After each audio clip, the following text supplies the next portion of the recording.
ಸ್ನೇಹಿತರೆ, one step to success ಚಾನಲ್ಗೆ ತಮ್ಮೆಲ್ಲರಿಗೆ ಸ್ವಾಗತ. ಸ್ನೇಹಿತರೆ, ಇವತ್ತಿನ ಒಂದು ವಿಡಿಯೋ ಸೆಷನ್ ಏನು 15,000 ಶಿಕ್ಷಕರ ನೇಮಕಾತಿಯನ್ನು ಮಾಡ್ತೀವಿ ಅಂತ ಆಲ್ರೆಡಿ ಬಜೆಟಲ್ಲಿ ಹೇಳಿದ್ದಾರೆ. ಅದೇ ರೀತಿ ಈಗೇನೆಲ್ಲ ಸೆಷನ್ಸ್ ನಡೀತಾ ಇದೆ. ಸೊ ಈ ಸೆಷನ್ಸಲ್ಲಿ ಕೂಡ ಮಧು ಬಂಗಾರಪ್ಪನವರು ಇದರ ಕುರಿತು ಮರು ಲೇಖನವನ್ನು ಮಾಡಿದ್ದಾರೆ. ಸೊ ಮತ್ತೆ ಈ ವಿಚಾರದ ಕುರಿತು ಮಾತನಾಡಿದ್ದಾರೆ.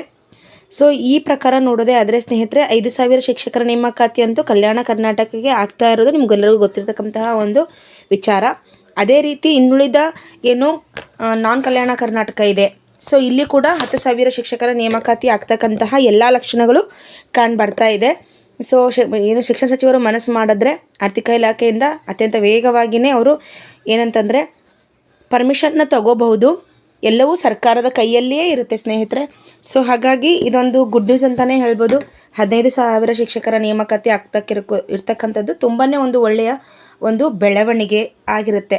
ಸೊ ಈಗಾಗಲೇ ತುಂಬ ವೀಡಿಯೋಸ್ಗಳನ್ನು ಮಾಡ್ತಾನೆ ಬರ್ತಿರ್ತೀವಿ. ಸೊ ನಿಮ್ಗೆ ಏನನ್ಸುತ್ತೆ, ಇರಿಟೇಟ್ ಆಗಿರುತ್ತೆ ಎಲ್ಲರಿಗೂ ನೋಡಿ ಆಗುತ್ತೆ ಆಗುತ್ತೆ ಆಗುತ್ತೆ ಹೌದು ಎಲ್ಲರೂ ಆಗುತ್ತೆ ಅಂತಲೇ ಅಂದ್ಕೊಂಡು ಕೂತಿದ್ದೀವಿ ಅಂತ. ಸೊ ಈ ಎಲ್ಲ ನ್ಯೂಸ್ಗಳ ಮಧ್ಯೆ ನಿಮ್ಮ ಸ್ಟಡಿ ತುಂಬ ಇಂಪಾರ್ಟೆಂಟ್ ಆಗಿರುತ್ತೆ ಸ್ನೇಹಿತರೆ. ಎಲ್ಲರೂ ಆಲ್ರೆಡಿ ಯಾವಾಗ ಕೋರ್ಟಿಂದ ರಿಸಲ್ಟ್ ಬಂತು, ಅದೇ ಒಳ ಮೀಸಲಾತಿಯ ಕುರಿತು ಗೊತ್ತಾಯಿತು, ಏನು 50%ಗೆ ನೇಮಕಾತಿ ಮಾಡಬೇಕು ಅಂತ ಅಂದಾಗ ತುಂಬ ವೇಗವಾಗಿ ಎಲ್ಲರೂ ಕೂಡ ಆನ್ಲೈನ್ ಕ್ಲಾಸಸ್ ಆಗಿರ್ಬೋದು, ಆಫ್ಲೈನ್ ಕ್ಲಾಸಸ್ ಇರ್ಬೋದು, ಅಥವಾ ಸೆಲ್ಫ್ ಸ್ಟಡಿ ಆಗಿರ್ಬೋದು ಎಲ್ಲವನ್ನ ಮಾಡ್ತಿದ್ದಾರೆ.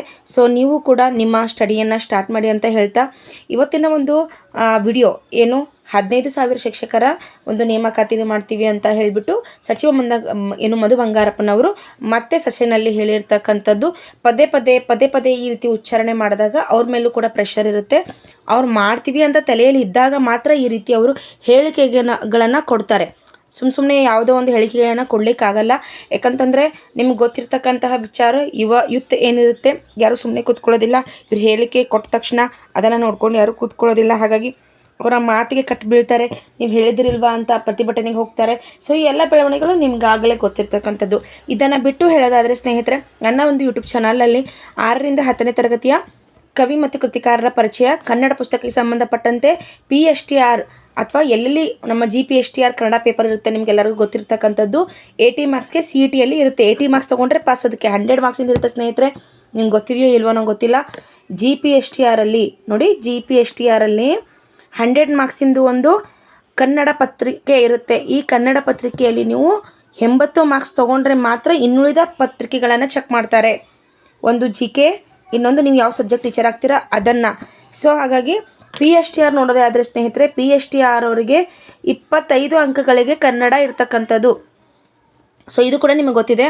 ಸೊ ಈ ವಿಷಯಗಳಿಗೆ ಸಂಬಂಧಪಟ್ಟಂತೆ ನಾನು ಆಲ್ರೆಡಿ 6ರಿಂದ 10ನೇ ತರಗತಿಯ ಗ್ರಾಮರ್ ಪಾರ್ಟು ಫಸ್ಟು ನಾನು ಕೃತಿಕಾರರ ಮತ್ತು ಕವಿಗಳ ಪರಿಚಯನ ಸ್ಟಾರ್ಟ್ ಮಾಡಿದ್ದೀನಿ.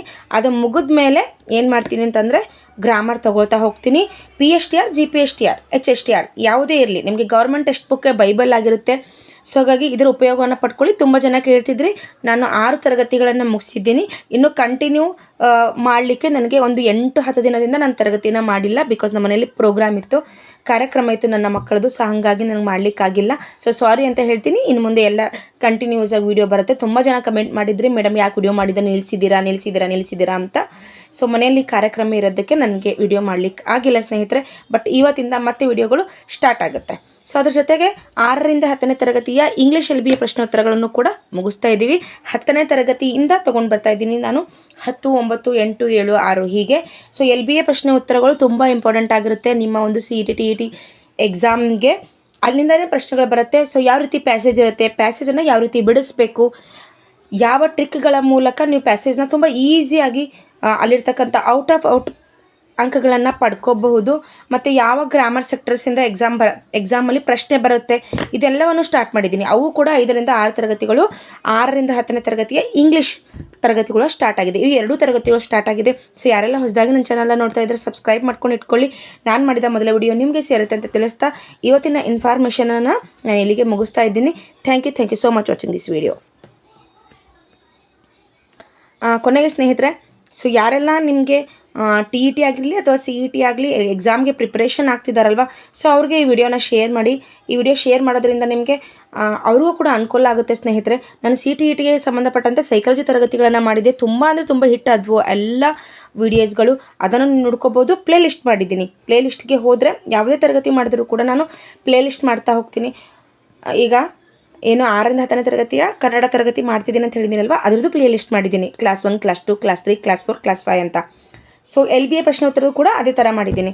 ಸೊ ನೀವು ಪ್ಲೇ ಲಿಸ್ಟ್ಗೆ ಹೋದರೆ ನಿಮ್ಗೆ ಆರ್ಡರ್ ವೈಸ್ ಒಂದು ನೀವು ಆಫ್ಲೈನಲ್ಲಿ ಅಥವಾ ಆನ್ಲೈನಲ್ಲಿ ಒಂದು ಕೋಚಿಂಗ್ ಸೆಂಟರ್ಸ್ಗೆ ಹೋದರೆ ಯಾವ ರೀತಿ ನಿಮಗೆ 1 by 1 ಸಿಗುತ್ತೋ ಅದೇ ರೀತಿ ನಾನು ಫ್ರೀ ಆಫ್ ಕಾಸ್ಟ್ ನಿಮಗೆ ಈ ರೀತಿ ಅನುಕೂಲವನ್ನು ಮಾಡಿಕೊಟ್ಟಿದ್ದೀನಿ. ಇದರ ಉಪಯೋಗವನ್ನು ನೀವು ಪಡ್ಕೊಳ್ಳಿ ಅಂತ ಹೇಳ್ತಾ thank you so much watching this video.